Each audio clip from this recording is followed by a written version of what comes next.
नमस्कार, मैं पायल और आप देख रहे हैं DNN इंडिया। कोलकाता रेप एवं मर्डर मामले के चलते पूरे देश भर के रेजिडेंट डॉक्टर्स प्रदर्शन कर रहे हैं। जहां आज इसी क्रम में अजमेर संभाग के सबसे बड़े जवाहरलाल नेहरू अस्पताल में रेजिडेंट डॉक्टर्स की दूसरे दिन भी हड़ताल जारी रही। जहां अब इस हड़ताल का मोर्चा सीनियर्स डॉक्टर्स ने संभालते हुए दूसरे दिन भी हड़ताल जारी रखी। अस्पताल के अधीक्षक अरविंद खरे ने बताया कि हड़ताल से व्यवस्था नहीं हो रही है बाधित। कोलकाता रेप व मर्डर मामले के चलते पूरे देश भर के रेजिडेंट डॉक्टर्स प्रदर्शन कर रहे हैं। इसी क्रम में अजमेर संभाग के जवाहरलाल नेहरू अस्पताल में रेजिडेंट डॉक्टर्स की दूसरे दिन भी हड़ताल जारी रही। अब इस हड़ताल का मोर्चा सीनियर्स डॉक्टर्स ने संभाल लिया है, जहां सीनियर्स रेजिडेंट डॉक्टर्स अपने जूनियर रेजिडेंट डॉक्टर्स की हौसला अफजाई करते नजर आए, जिसे देखते हुए जेएलएन अस्पताल के अधीक्षक अरविंद खरे ने मीडिया से वार्ता के दौरान बताया, जेएलएन अस्पताल के MD व MS रेजिडेंट डॉक्टर्स हड़ताल पर हैं। जेएलएन की व्यवस्था संभालने के लिए सीनियर्स डॉक्टर्स, मेडिकल ऑफिसर व जूनियर डॉक्टर्स के साथ फैकल्टी पूरी तरीके से अपनी सेवाएं दे रही है, ताकि जेएलएन अस्पताल की OPD व अन्य विभागों की व्यवस्थाएं सुचारू रूप से चल सके, जिसके तहत इंडोर की व्यवस्था कमान सीनियर व जूनियर डॉक्टर्स संभाल रहे हैं। OPD व कैजुअलिटी में फैकल्टी व्यवस्था कमान संभाल रही है, जिससे कि जेएलएन की कार्य व्यवस्था व मरीजों को किसी तरह की कोई समस्या का सामना न करना पड़े। ऑपरेशन व्यवस्था पूरी तरीके से सही व सुचारू रूप से चल रही है। जवाहरलाल नेहरू चिकित्सालय में 2 दिन से रेजिडेंट डॉक्टर की स्ट्राइक चल रही है। उस स्ट्राइक के अंदर अभी जो MD और MS के रेजिडेंट है वो स्ट्राइक में है। सीनियर रेजिडेंट अभी काम कर रहे हैं और ये मेडिकल ऑफिसर काम कर रहे हैं, जूनियर रेजिडेंट काम कर रहे हैं, फैकल्टी काम कर रही है। तो हमने यहाँ पर पूरी व्यवस्था बना रखी है OPD और IPD के अंदर और इंडोर के अंदर। इंडोर के अंदर जूनियर रेजिडेंट और सीनियर व्यवस्था संभाल रहे हैं, कैजुअलिटी के अंदर फैकल्टी व्यवस्था संभाल रही, OPD में फैकल्टी व्यवस्था संभाल रही। तो अभी इस तरह से हमें कोई काम में कोई भी समस्या नहीं आई है और ऑपरेशन भी बराबर हो रहे हैं यहाँ पर जितना। और रूटीन OPD है, कल भी करीब 5700 की OPD था, 334 का इंडोर था पेशेंट का, और लगभग मेजर और माइनर मिला के 45 ऑपरेशन हुए। इसमें अभी इमरजेंसी ऑपरेशन अलग है। गत दिनों हुई भारी बारिश से शहर की विभिन्न सड़कों के हाल बेहाल है। आज इसी क्रम में रामगंज स्थित खानपुरा तालाब के आसपास के क्षेत्रवासियों ने अजमेर जिला प्रशासन के खिलाफ मोर्चा खोलते हुए अपने रोष का इजहार किया और क्षेत्रवासियों ने अजमेर जिला प्रशासन के हाय हाय के नारे लगाए और क्षेत्रवासियों ने अतिशीघ्र सड़क निर्माण करवाने की मांग रखी। गत दिनों हुई भारी बारिश से खानपुरा तालाब के आसपास के क्षेत्रों के रास्ते पूरी तरह क्षतिग्रस्त हो चुके हैं, जिसे लेकर क्षेत्रवासियों ने सरकार से रास्ते की पुनर्निर्माण की गुहार लगाई थी। अजमेर जिला प्रशासन की ओर से खानपुरा रास्ते का टेंडर पास कर निर्माण कार्य शुरू किया गया था तथा रामदेव मंदिर के पास के रास्ते का शिलान्यास अजमेर दक्षिण की विधायक अनिता बधेल ने किया। क्षतिग्रस्त रास्ते को सही करवाने का काम कुछ दिनों तक तो चला, परंतु कुछ समय बाद जिला प्रशासन ने वापस मुड़कर उस रास्ते की सुध तक नहीं ली, जिसे देखते हुए आज खानपुरा के क्षेत्रवासियों ने प्रदर्शन किया। क्षेत्रवासियों ने खानपुरा तालाब के पास के रास्ते पर इकट्ठा होकर ADA प्रशासन हाय हाय के नारे लगाते नजर आए। क्षेत्रवासियों का कहना है कि रास्ते इतने खराब हो चुके हैं कि लोगों की निजी संपत्तियों से लोग आवाजाही कर रहे हैं। लोग अपनी अगर निजी संपत्ति को बंद कर देवे तो लोगों को आने जाने में भारी समस्या का सामना करना पड़ सकता है। वही बताया कि पुल भी जर्जर की स्थिति में पड़ा है। प्रशासन की ओर से उस ओर भी ध्यान नहीं दिया गया है। वहीं क्षेत्रवासियों ने कहा कि इस रास्ते से रोज 200 से 250 वाहनों की आवाजाही रोज होती है।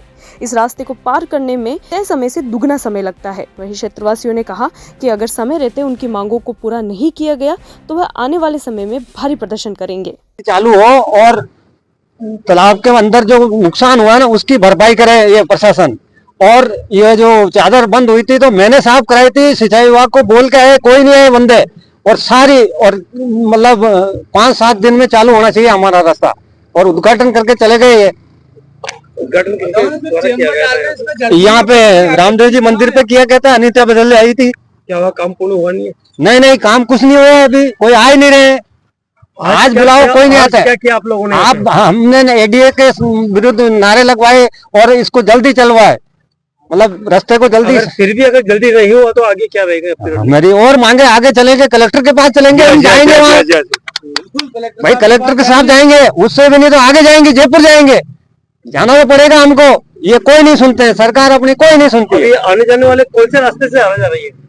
ये निजी खेतों में से आ रहे हैं। अगर जिसकी निजी जमीन है अगर वो तो बंद करेगा सर, बंद कर देंगे तो आमजन को कितनी परेशानी होगी? वो तो बहुत ज्यादा परेशानी होगी। उधर के आदमी उधर रह जाएंगे, इधर के रह जाएंगे, हमारे खेत खाली है, हम कैसे मतलब इसकी वो बुआई करेंगे। दिन भर में कितने लोग आते जाते हैं इस रोड से? इसमें कम से 2-2.5 हजार वाहन गुजरते हैं रोज।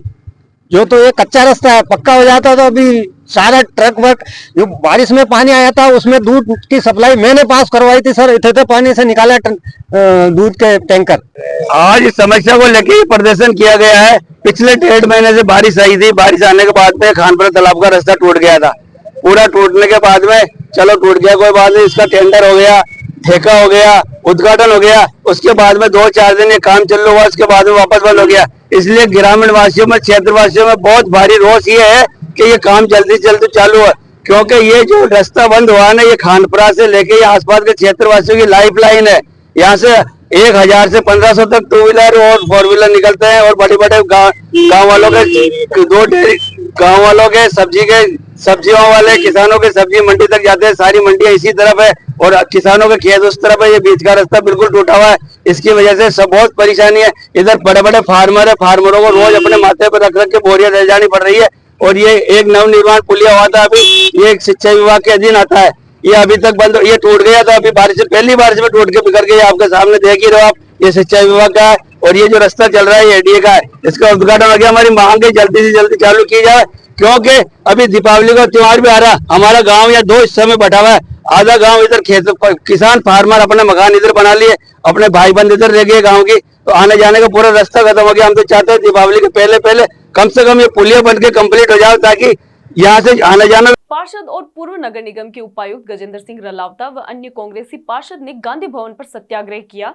वो अजमेर उत्तर के कांग्रेसी प्रत्याशी महेंद्र सिंह रलावता के आश्वासन पर कल शाम को समाप्त कर दिया गया। एडीए द्वारा कार्रवाई कर अवैध अतिक्रमण को ध्वस्त कर दिया गया, जिसका रलावता ने आभार व्यक्त किया। अजमेर नगर निगम में भ्रष्टाचार और मिलीभगत के विरोध में व उचित कार्यवाही की मांग को लेकर वार्ड संख्या 72 के पार्षद और पूर्व नगर निगम के उपायुक्त गजेंद्र सिंह रलावता व अन्य कांग्रेसी पार्षदों ने गांधी भवन पर सत्याग्रह किया। वो अजमेर के उत्तर कांग्रेसी प्रत्याशी महेंद्र सिंह रलावता के आश्वासन पर कल शाम को समाप्त कर दिया गया, जहां गजेंद्र सिंह रलावता ने बताया कि अजमेर उत्तर के कांग्रेसी प्रत्याशी महेंद्र सिंह रलावता व जिला प्रशासन के प्रयासों के परिणाम स्वरूप 400 गज जमीन पर भू माफियाओं के अतिक्रमण को अजमेर विकास प्राधिकरण की ओर से कार्यवाही कर उसे ध्वस्त कर दिया गया, जिसके लिए पार्षद गजेंद्र सिंह रलावता, जिलाधीश लोक बंधु समेत अजमेर विकास प्राधिकरण की आयुक्त नित्या के को साधुवाद दिया और कहा कि इस तरह की कार्यवाही से निश्चित रूप से आने वाले समय में प्रदेश में व्यवस्था बनी रहेगी व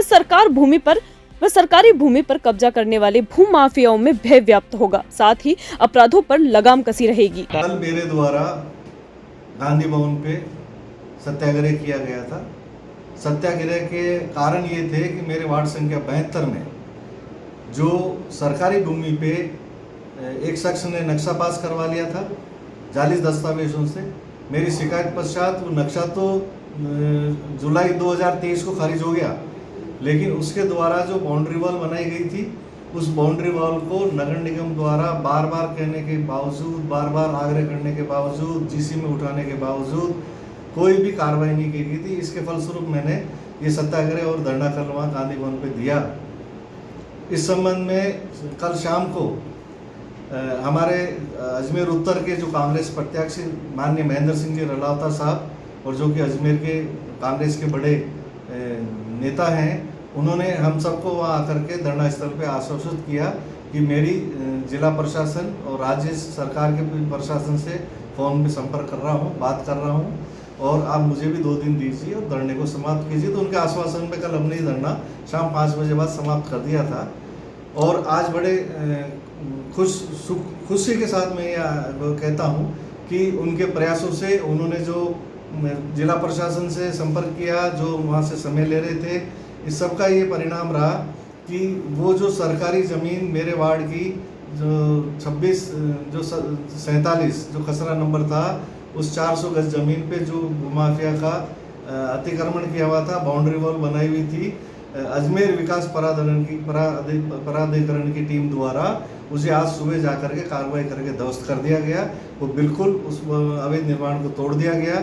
इसके लिए मैं अजमेर के माननीय कलेक्टर साहब को, जो कि खुद अजमेर विकास प्राधिकरण के अध्यक्ष हैं, और साथ ही अजमेर विकास प्राधिकरण की आयुक्त नित्या मैडम को बहुत बहुत धन्यवाद देता हूं। उनका बहुत बहुत साधुवाद है और बहुत बहुत आभार व्यक्त करता हूं कि उन्होंने इसको संज्ञान में लेते हुए तुरंत प्रकार से कार्रवाई की, जिससे निश्चित रूप से अजमेर शहर में होने वाले जो अवैध निर्माण और जो इस तरीके की सरकारी भूमि पे कब्जे हो रहे हैं, निश्चित रूप से इस पर लगाम लगेगी, लोगों में भय व्याप्त होगा।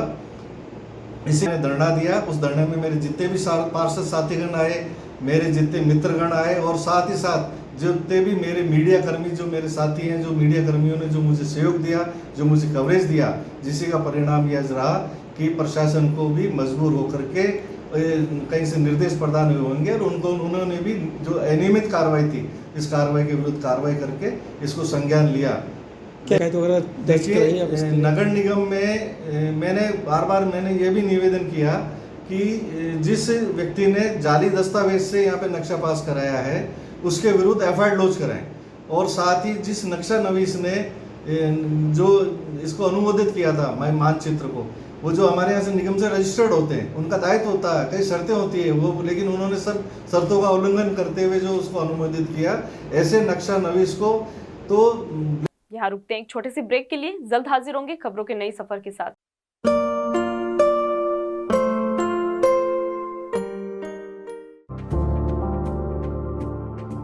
Excited?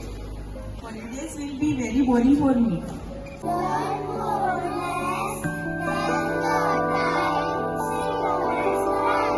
I opt for using black rice and sugar. This black rice has a very unique flavor.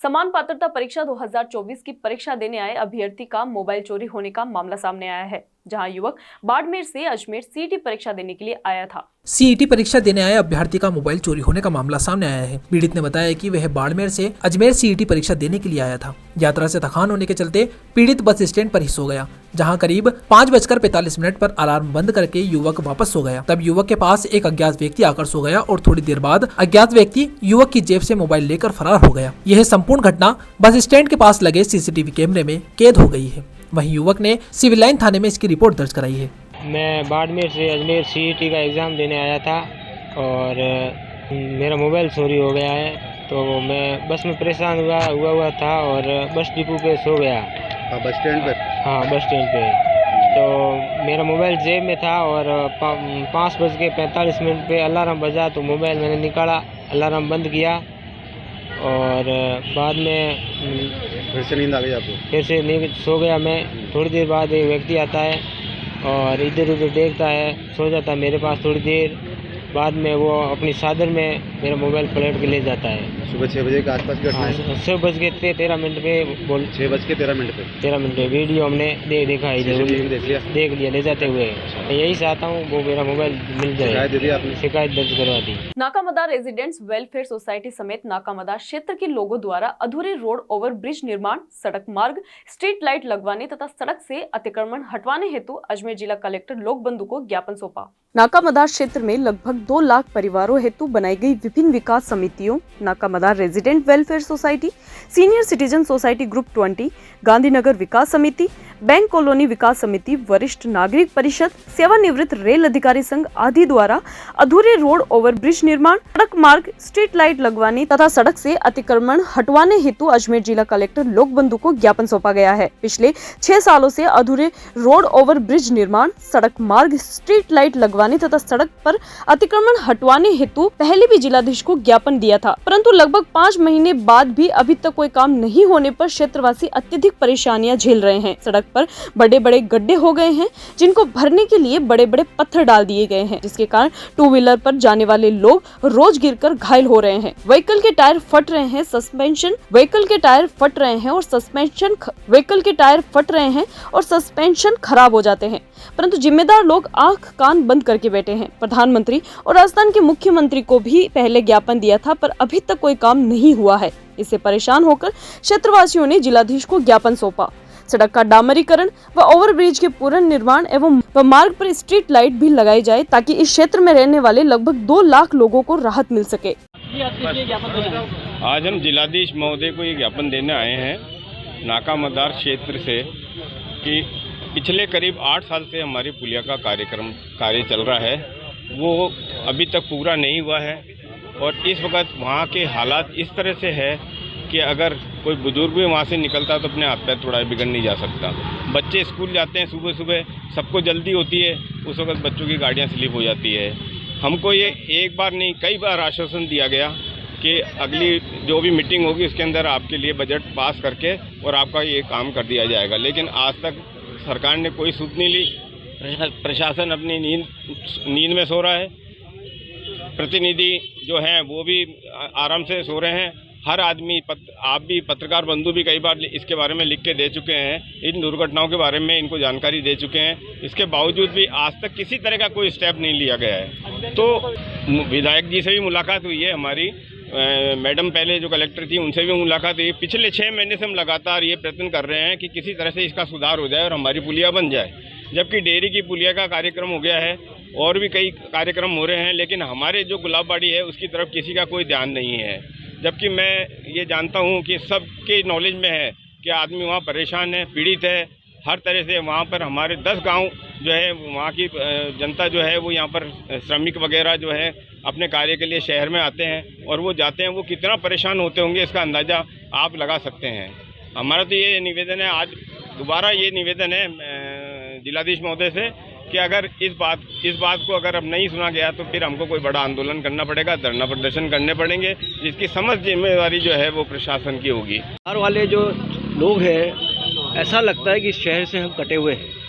आप देखिए आज 8 साल से हम लोग इतने पीड़ित हैं।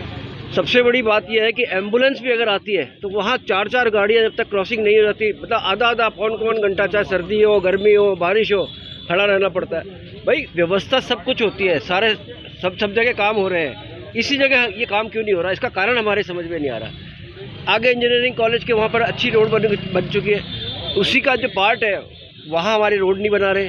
रोड बना दें, जो कब्जा जिन लोगों ने कर रखा है, गाड़ियाँ लुहारे वालों ने, उनको वहाँ से हटा दें तो थोड़ी सी ऐसी व्यवस्था हो जाए, वैकल्पिक व्यवस्था हो जाए, उससे भी हमको कोई प्रॉब्लम नहीं है। लेकिन सबसे बड़ी बात यह है कि 8 साल से ये लोग क्या कर रहे हैं? कम से कम 10 बार हम लोग इसका ज्ञापन दे चुके हैं, उसके बावजूद भी ये कोई परवाह नहीं कर रहे। अगर ये इस तरह की घटनाएं पुनरावृत्ति करते रहे तो हमें कोई बड़ा कदम उठाना पड़ेगा और हमें ऐसा कोई कार्य करना पड़ेगा जिससे शर्म। खबरों के सफर में अभी सिर्फ इतना ही, फिर हाजिर होंगे खबरों के नए सफर के साथ। तब तक के लिए दीजिए इजाजत, नमस्कार।